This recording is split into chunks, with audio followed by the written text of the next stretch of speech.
শ্রী শ্রী সারদা মায়ের উপদেশামৃত। অনেক শ্রীরামকৃষ্ণ ভক্ত স্বামীজিকে লৌকিক দৃষ্টিতে দেখতেন। কায়স্থ বিশ্বনাথ দত্তের ছেলে নরেন্দ্রনাথ দত্ত তাহাদের কাহারও মনে উঠিত যে কায়স্থের ছেলে শ্রী শ্রী ঠাকুর ও শ্রী শ্রী মায়ের সহিত একই সঙ্গে পুজো প্রাপ্তির যোগ্য পাত্র কি।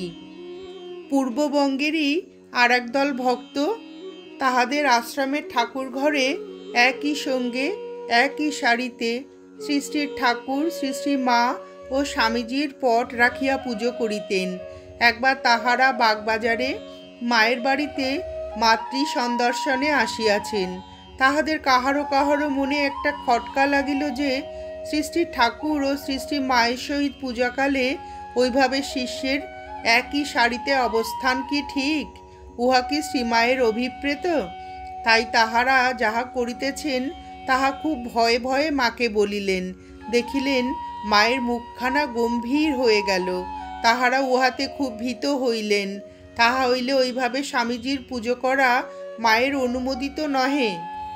হঠাৎ মা গম্ভীর কণ্ঠে বলিলেন, ঠাকুর থাকলে কি তা করতে দিতেন?